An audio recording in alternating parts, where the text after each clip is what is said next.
policy councils. She also supports the work of state legislators through the drafting and analyzing legislation and providing other policy support. Stephanie specializes in the area of religious freedom, parental rights, sexual orientation, gender identity, education, adoption, and more.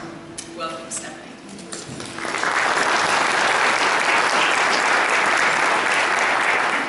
Well, good morning. It is an honor to be here, truly, and I'm so thankful for the 912 Project and CFAN's Cultural Impact Team.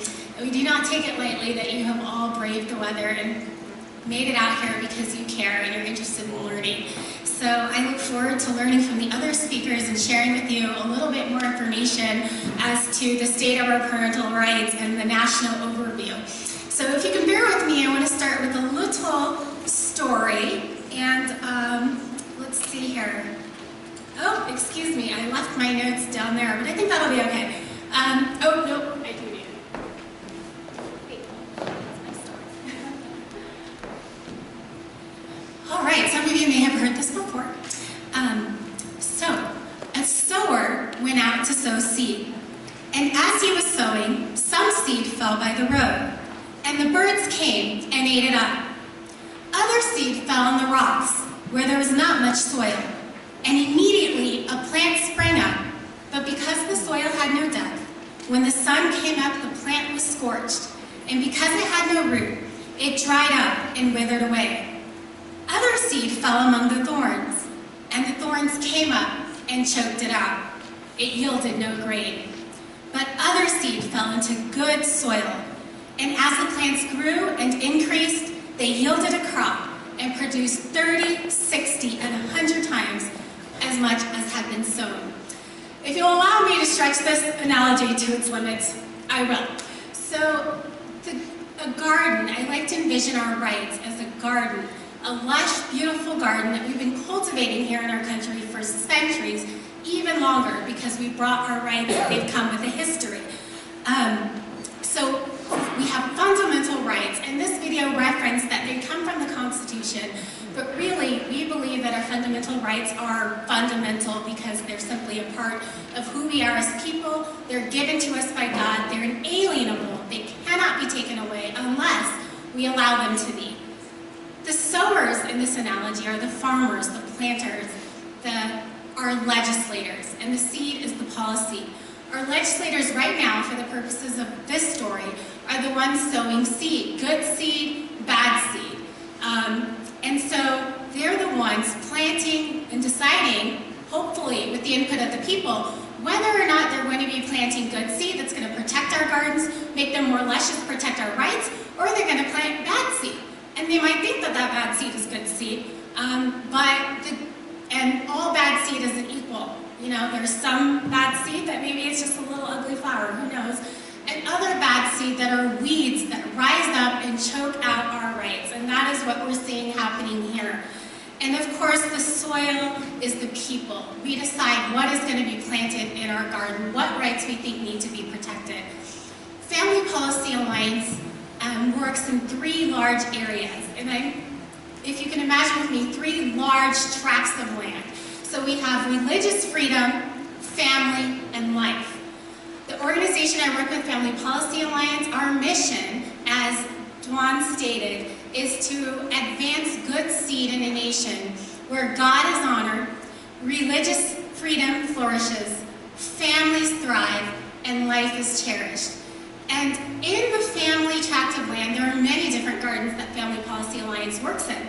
But today we're focusing on the Parental Rights Garden, which still is one of the most luscious botanical gardens that you can envision in the world. Still, even still with our parental rights being attacked, it is still a lush garden that we have an opportunity to protect, and we can still stop the weeds, we can root them out, and that's what today is about.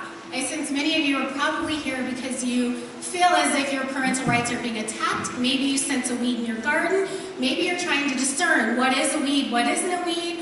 Is this good seed? It looks like it could be good seed, but I don't know. I have some red flags up, and we're here to talk about exactly how to identify those weeds.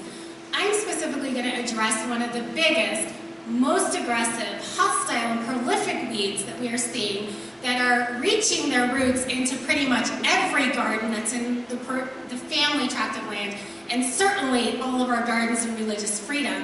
And that is the weed of gender ideology.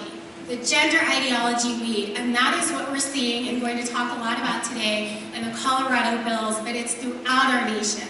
Family Policy Alliance has the opportunity, we're a national organization, to do national trend analysis, to see the soil in different areas. Where is it rocky? Where is it fertile? Can we plant good seed here? Where are there thorns springing up? How did this happen, and how can we keep that from happening here? We work with legislators, we work with the people, and we work with policy. We write good policy, and we try to distribute that policy. So the gender ideology weed, gosh, as they were saying, parentalrights.org attacks at the identity, the heart of us as individuals and the heart of our children.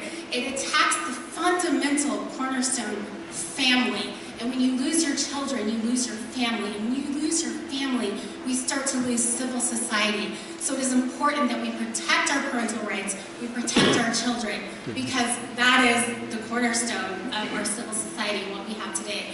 So the gender ideology weed says that a boy can be a girl and a girl can be a boy. Quite simple, but it's a really aggressive weed, and we're starting to see it everywhere, right? So we know that that is not scientific.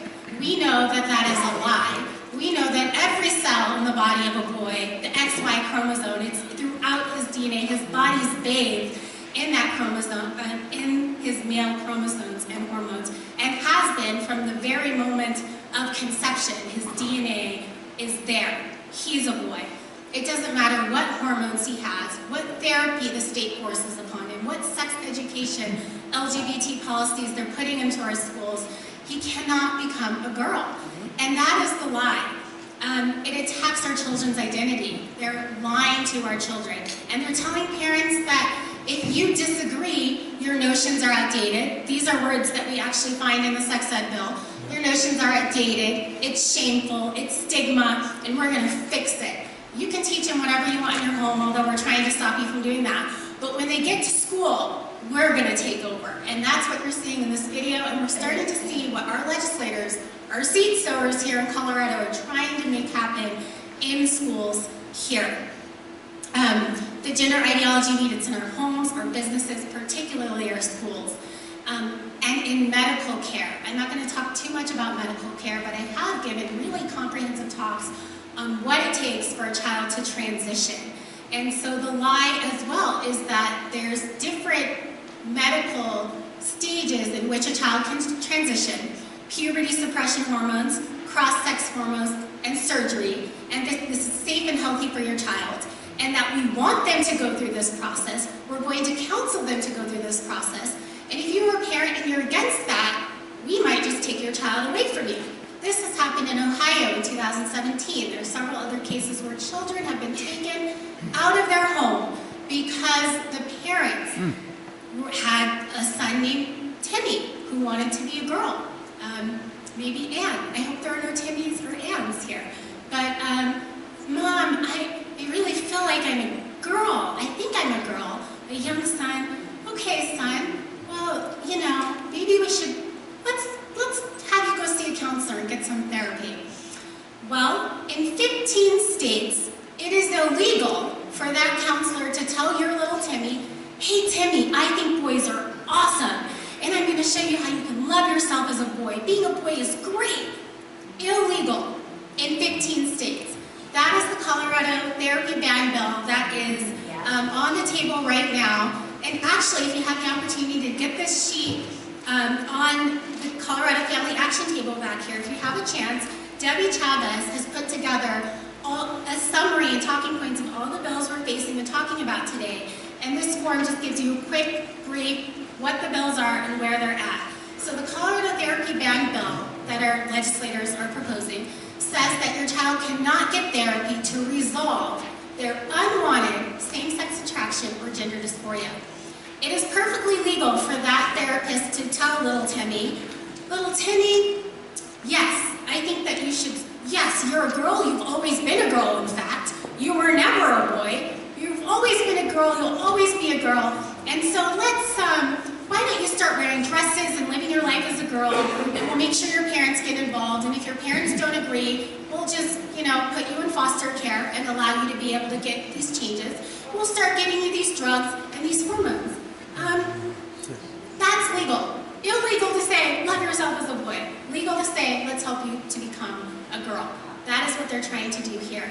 And it's very harmful. These drugs are horrific. They're harmful. They sterilize our children.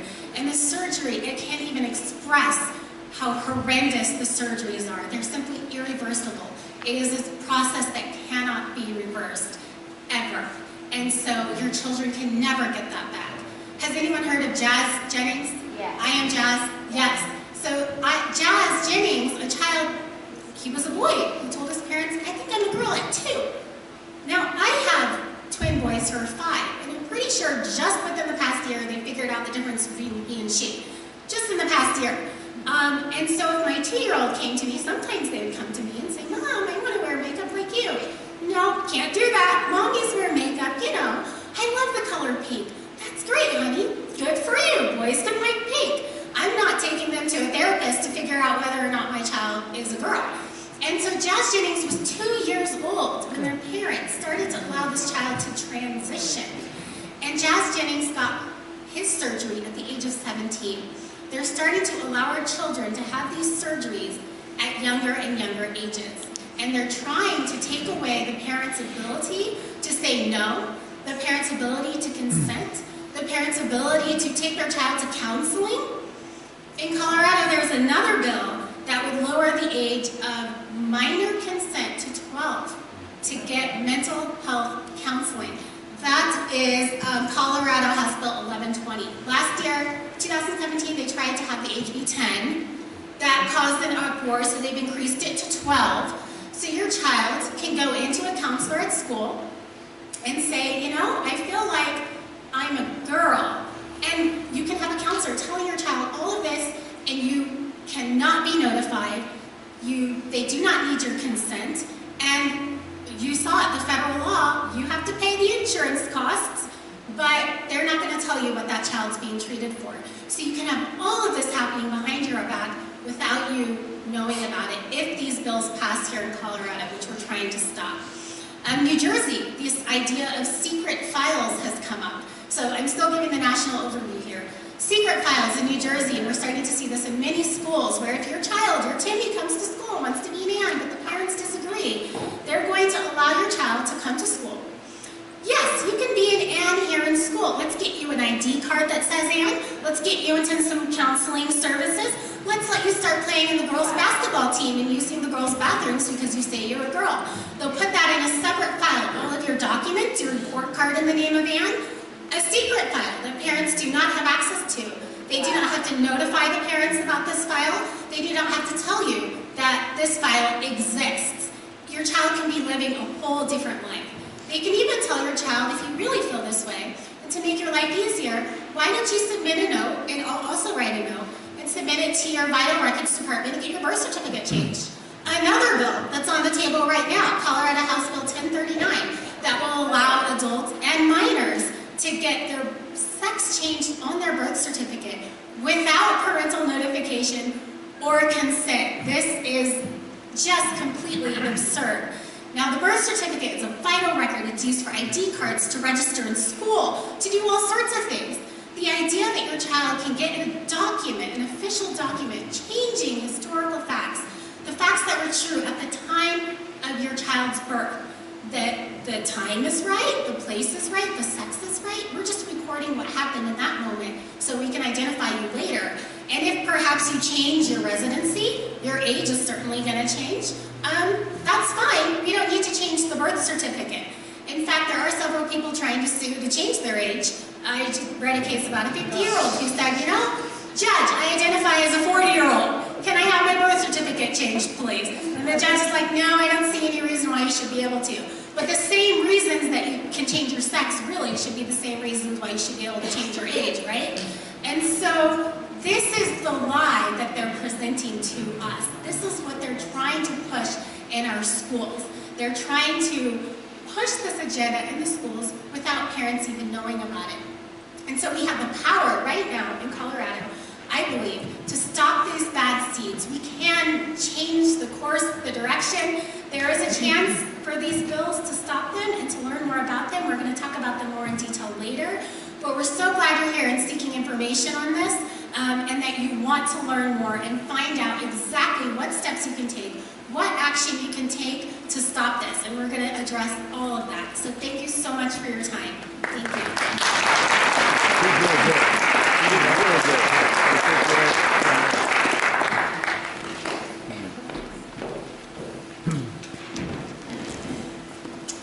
Next, Carolyn Martin and Senator Lundberg. Please come to the stage.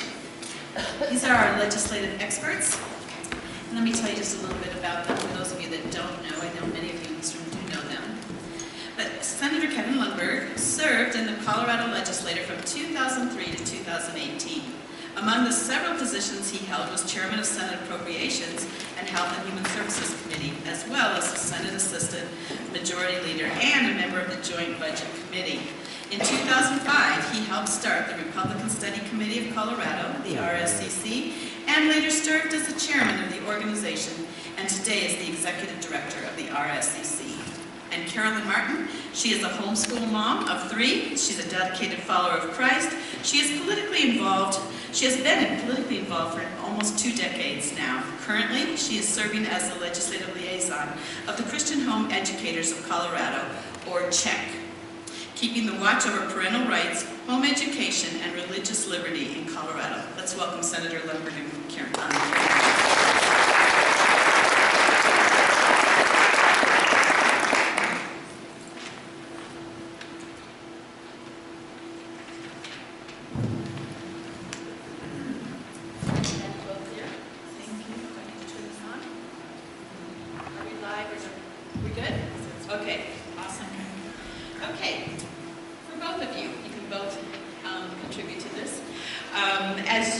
As you think about these bills that we're facing now, and of course parental rights is the issue here today, could you just give an overview of the 3 main bills that are specifically threatening parental rights at this time? I know there's more. One would be the Comprehensive Sex Education Bill, 1032, the Conversion Therapy Bill, or the official names of that, as well as the Age of Consent Bill, which Stephanie spoke to a little bit. Could you just give us a little bit more specific in terms of what's the language in the bill and what exactly will this bill do?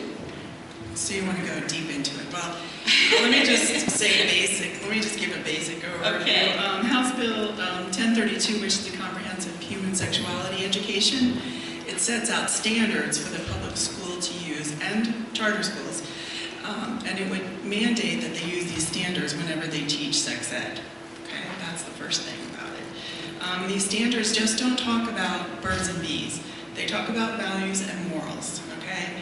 And Western civilization has long held that marriage and family is a bedrock of society, but we know that our culture is overturning that. And so in this bill, preschoolers would even have to contemplate the confusion of sexual orientation and gender identity. That's really the crux of what's going on here. Basically, it normalizes and promotes the LGBTQ agenda and their indoctrination, and then it forces traditional norms out the door. And so Stephanie did a great job talking about House Bill 1120, which is the Youth Mental Health Education and Suicide Prevention. That's what it's called. But inside of that bill is where it talks about a child as young as 12 years old would be able to enter into a contract with a licensed psychotherapist without the knowledge or consent of their parent. And it also goes so far as to say that a child has to give permission to the therapist to give information to the parent. So if they come up with a diagnosis, if they come up with a treatment plan, none of that can be given to the parent unless the child says that they can. So it's like what we saw in the video earlier. Exactly like that. But a part of this is education standards and curriculum for suicide prevention and youth mental health. So they're asking the State Board of Ed to come up with curriculum and standards for these 2 topics. And they would push it down into elementary and secondary schools. And the danger about that is suicide. We know suicide happens in clusters. And so when we start talking about it more, we're going to see more suicides, so this is not a good plan. Let me just briefly touch on House Bill 1129, which is prohibiting conversion therapy, and Stephanie talked a lot about that. And I agree totally with that. There is a therapy out there that's called aversion therapy, and it is abusive.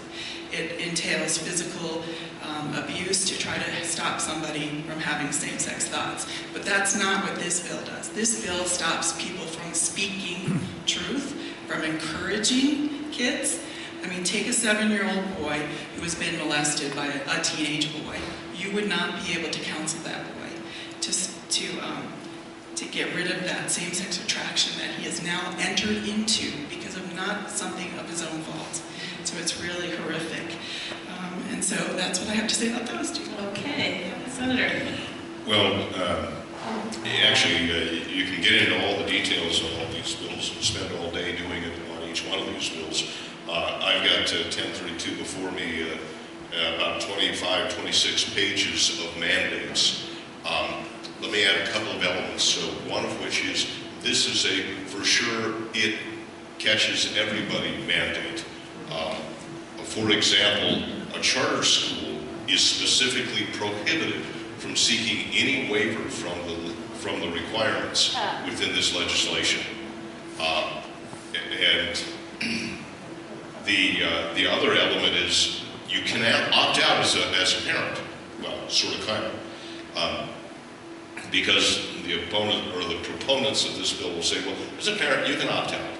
Yeah, well, if you have a child in public school, you know how the opt-out process works. First, the child has to give you the note that they provided, or maybe they sent an email, and maybe you saw it, maybe you didn't. If you didn't, that's your problem, because it's opt-out. It's not an opt-in mechanism.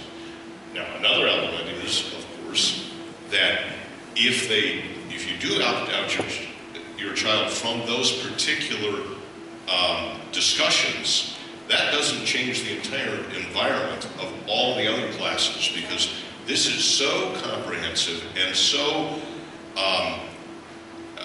insistent on one value being taught, and that is the LGBT value, or the, what was the term that Stephanie used, gender ideology. I think that really captures it. They are teaching a new value, and they're stating specifically, that actually says this, humans' sexuality instruction must not explicitly or implicitly teach or endorse religious ideology or sectarian tenets or doctrine. That means you can't bring your biblical values into the discussion. Now, earlier it says you can talk about religious values, but you can't teach that. Now, I don't know how in the world that works. Even implicitly, you can't say, well, there's another way of looking at it other than the anything goes mentality of the gender ideology. And you can, you must employ, you cannot employ gender norms or gender stereotypes. Now think about that. That's kind of fuzzy in a sense, but a gender norm means I recognize I'm a man and you're a woman. I'm sorry, we cannot bring that into discussions on human sexuality. I mean, think about this. No gender norms or gender stereotypes. So I can't bring in any presumptions on if you're a woman, how that might be a distinction within the discussion on human sexuality. Excuse me? Is that even possible? I suggested that they try to amend this bill to say you cannot teach it if you're using the Spanish language or the French language, because everything has a gender.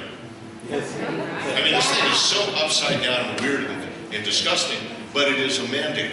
Now, one other thing. It says it only applies for the 4th grade up, except for, and this is what it says, except for unless content of the instruction relates to personal hygiene, healthy habits, healthy emotional expression, positive self-concept, and respect of others, healthy relationships with adults and peers, respect, etc., etc.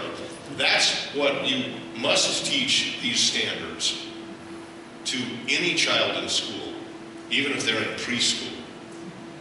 Now, how are they going to apply those feel-good words to the gender identity or ideology that they are imposing on the public school system in Colorado? That means that they really are going to be pressing those values on kindergartners, on preschool students, all-day kindergarten, by the way, et cetera, et cetera. I can go on and on and on. This is a very bad bill. I am a former member of the legislature as of January that my term ended. I spent 16 years down there. 10 of those were in the minority. And currently, yeah, that means I'm a Republican. Shock and surprise. Of those 10 years in the minority, I learned how the other side plays ball in politics. And I want to give you some bad news and some maybe even worse news, but it's the news we need to hear and we need to act on. And that is, we need to fight this as hard and as long as we possibly can, but we're not going to change the vote. Back to the we need to fight this. Yeah. But understand, you're not going to change the vote because the vote was determined in November when those people were elected. And the only way it's going to change is if they change. Now, this is something you have to apply to where you plug in, but understand, this is a long-term battle. And this just isn't a little blip on the screen. No, you look at all the bills that are out there. This is, in fact, the war that we are engaged in right now. And I'm very grateful that you're putting this in within the context of parental authority and parental rights overall. Because it is so. There's one thing that I learned in watching that movie that I hadn't put the dots together as clearly as I should have. Because I've been very aware of the UN Convention on the Rights of the Child since I actually helped start CHEC years ago, served as their executive director. At that time, I read the UN Convention on the Rights of the Child in like 42, 43 areas in there. And it is everything they talk about and worse. But the fact that they're pressing this into state law and just going around the controls we have at the federal level is very significant. We've been fighting this battle for a long time. This is where the battle is engaged right now. Yes, you need to go down to the Capitol and you need to let them know. As a matter of fact, you need to bring about 20,000 of your friends down there. And I'm not kidding. Absolutely. This needs to be the year of engagement. And then you need to figure out if you're in a district where you've got one of the folks voting on the wrong side, there's not too many of you here in the Springs area, but I think we need to think about who should belong in that legislature next year. And then after the next election, there needs to be some changes. But this is a clarion call for action, not for just wringing our hands and thinking, we're going to live with this. We cannot live with this. Absolutely, thank you. And could either one of you or both of you speak a little bit just to the overall agenda behind this? I mean, it's rather obvious, but we'd like for you just to make it a little bit more... Yeah, let me grab it on in this turn. Very early on in the video, it says, it talks about, in order to change, I think they were quoting Karl Marx, in order to change the culture, you've got to destroy the family. That's what they're doing. And I have been amazed at how it has moved from the definition of marriage, actually before that it was just the accommodation of civil unions and stuff like that, to changing the definition of marriage, to actually changing the definition of the male-female relationship, so that there's such a confusion out there. And if you look at other cultures, particularly up in the Scandinavian countries, where they were more successful in doing that in many respects, the family has really disappeared. Or look at the Soviet Union. They spent about 3 generations getting rid of the family. I remember a friend of mine talking to a pastor in St. Petersburg, Russia, about homeschooling. And the pastor said, the problem we have is we have no homes. We literally have no homes. Their culture was just completely stripped of that value. That, I believe, is the agenda, is to take away that structure that God established first and foremost in human society. He didn't establish government first. He established the family. It's called Adam and Eve. And male and female, they're going after the very root of what is right and true and stable in our culture. And it's nothing less than that. But it comes out in bills like this that need to be battled. Yeah, and I just want to add to that this is a global thing that's going on. I mean, the UN is part of that. If you look at the UN Agenda 2030, I mean, it is a big deal that they want sustainable development. They want, you notice that they call this comprehensive sexuality education and not sex education. Sexuality because they want to sexualize kids at a very young age. If they can get them sexualized and thinking inward on themselves and experimenting with homosexuality and transgenderism, the population will decrease. That's part of their goal. And if you look at some of these organizations behind this bill, like SECUS, which is Sexuality Information and Education Council of the United States, if you look on their website, they'll say this sex is a human right and it begins at birth. You are sexual at birth. That's what they believe. Also, if you look at, in this bill, it talks about medically accurate information. It lists only 3 organizations that you can get that information from. And one of those is the American Public Health Association. If you look on their website, it says CSE, which is Comprehensive Sexuality Education, is social change. They are not hiding that they are trying to change our culture and change the world. Allow me to jump in on one other element, because we talk about the legislation and how the changes are happening there, but in fact it's more pervasive than that. For example, Stephanie made the comment about the bill that allows you to change your birth certificate. Oh, and it's not just male and female. You can change your birth certificate to intersex as well. What is that even? But be aware that has already become the policy in Colorado without that legislation. Yeah. Under the outgoing Hickenlooper administration, the Department of Revenue and the Health Department both changed the policies for both driver's licenses and birth certificates by rule without legislation, so that you can pick and choose what you want on your driver's license and on your birth certificate, and it's more than just male and female. It's just complete destruction of the concept of gender identity, of the genders. But in addition, as I say, it's been done by rule here in Colorado already. So Senator and Carolyn, both of you, you've been involved in this for a long time. You've seen this progression. This isn't just because of an election last November, although that's where they got the permission to do everything that they're doing now, to the extent that they're doing, correct? I think there's a lot of feeling out there and you spoke to this, Senator, but the whole opt-out thing, well, I'm going to let this happen over here, but I'm going to protect my kids over here. I'm going to send my kids to charter school. I'm going to send my kids to Christian school. Or if I have to, for some, I will homeschool my children. But do you see this incrementally just kind of being not an option at some point where there won't be the protections that parents think they have at this time? Either one of you? Okay, I'll jump in on this one too, because currently we enjoy the options of teaching our kids at home, or sending them to a private school or to a public school, be it charter or the traditional public school. I see, actually much to the credit of Mike Ferris and Homeschool Legal Defense, that they've created a pretty good environment, not only here in Colorado, but around the country, and the whole concept of school choice is alive and well and strong in this country. I don't think that's going away very quickly.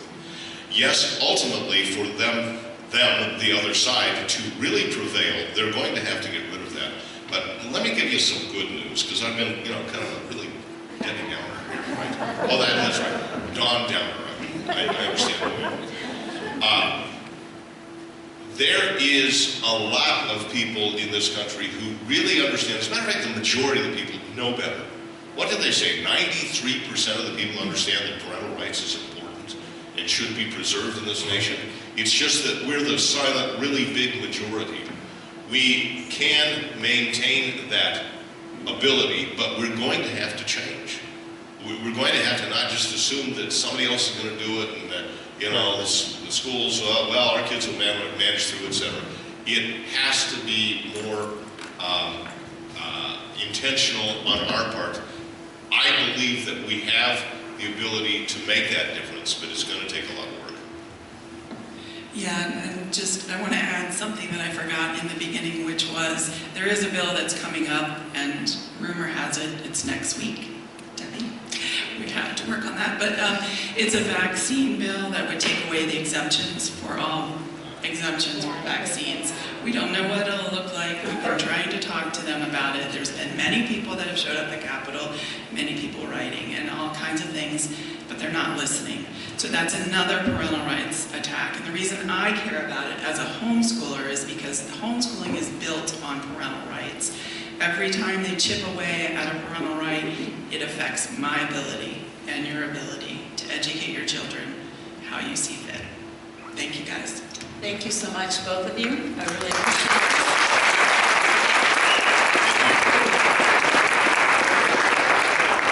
I'd like to just say a special thanks to Senator Lumberg. You live way up north, correct?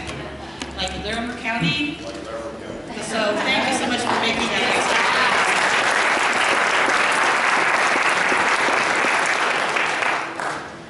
Okay. Our next guests, excuse me, Robin and Drew Patterson, are parents who've been on the front lines for several years now, literally fighting exactly what we're talking about here. They've become instant heroes of mine as I've learned exactly what they've been doing. Well, not exactly, I'm going to learn exactly what you've been doing today. But although they're from Cherry Creek up in Denver, what they are facing is not unique to the school district by any means up there. So come on up and let me just tell a little bit more about you as you come up. Drew works in the IT field as a software consultant. He gained a degree in economics from Simon Fraser University and an MBA from the University of British Columbia in Canada. Robin Patterson is a retired medical researcher and an assistant professor of immunology at the University of Colorado. Together, Drew and Robin have established pornography is not education. Okey-doke, with the express intent of protecting children from the exploitation and damaging effects of pornography. We welcome you both. Thank you for joining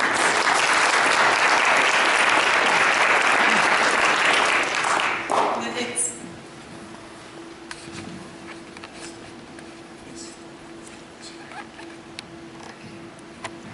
It's really an honor to be invited to speak by the Impact team. Thank you so much. And I have the unfortunate topic to discuss obscenity for minors in school databases, so I don't think there's any kids here, but if you're a parent with young kids here, it might be a good moment to take a break. But we're going to talk about the exploitation of Colorado's K-12 student population as a marketplace, which is how we've come to see what we've been looking at, and promoting porn and sex ads to kids through school database products.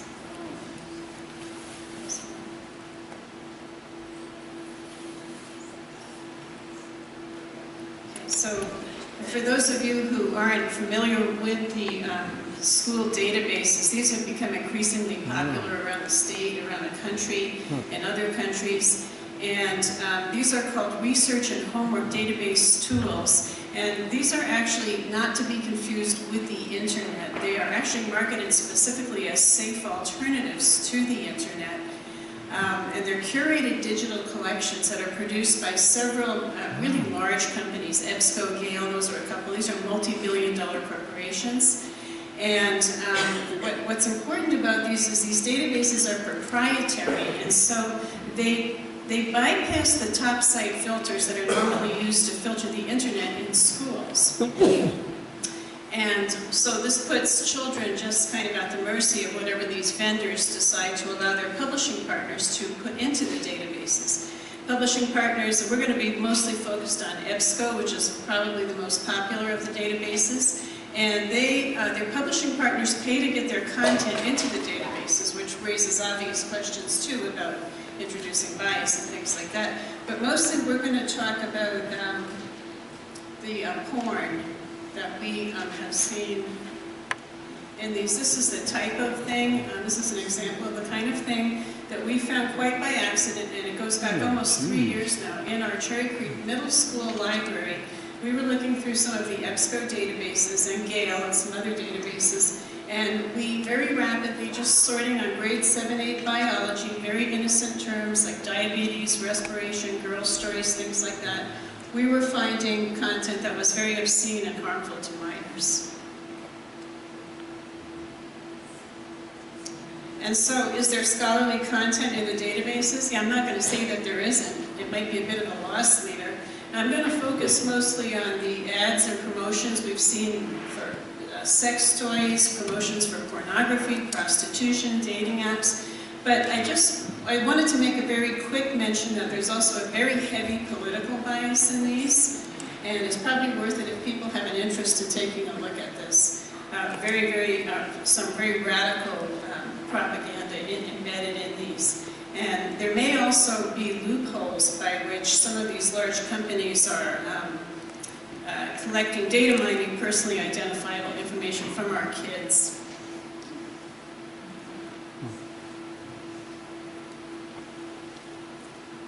And we found this, as I mentioned, in the Cherry Creek School District. We had a pretty hard time from them. They had a hard time accepting it was there. They denied it.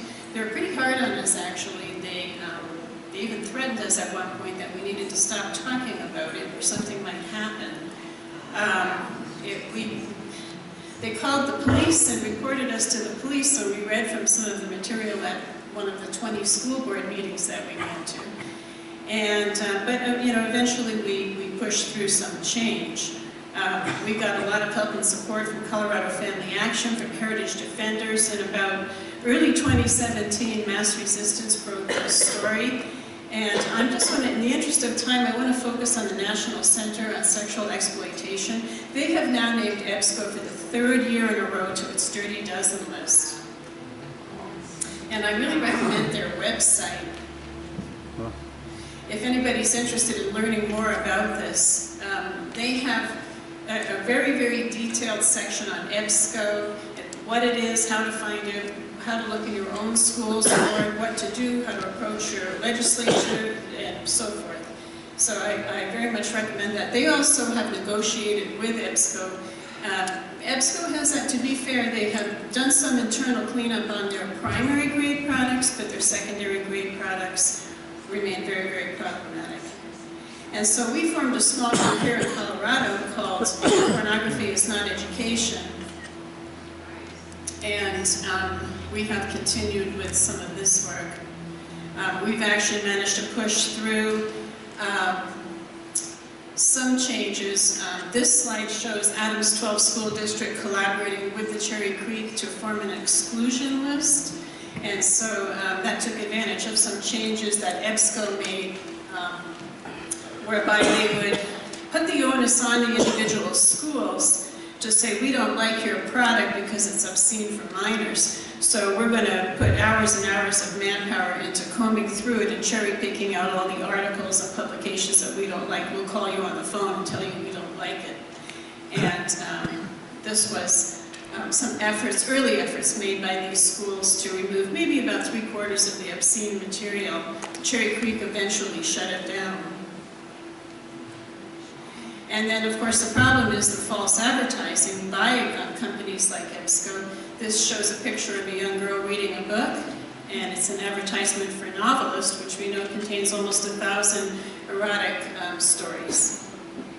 The Colorado Library Consortium is the entity in Colorado that wholesales, brokers these databases to schools all over the state, and they receive $1 million annually of taxpayer money from the Colorado Department of Education, which denies responsibility, but has gone to rather great lengths to push back at us instead of helping us. They even produced a bogus fact sheet, which they distributed around the state to encourage school superintendents to keep buying these products.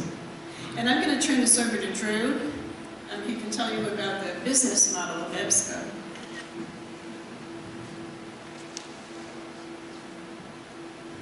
Thank you. Much of EBSCO's business model revolves around telling their suppliers or publishers that they will increase their target market in schools and public libraries, and I think we know what that target market is. They also provide a series of incentives to libraries, librarians, for trips and other grants that essentially is an inducement to purchase their products. Here you see the Red Feather Library in Colorado, who received a $100,000 solar grant from EBSCO. Now, the library itself is mostly obscured by the car in the background, and frankly, I think you could light this library with a single candle. If you put $100,000 worth of solar panels on that building, it would collapse.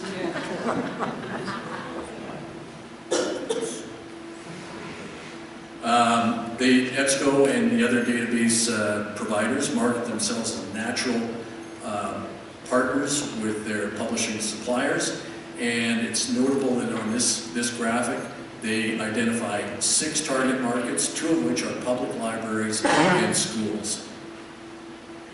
As a result of the threats, the intimidation by the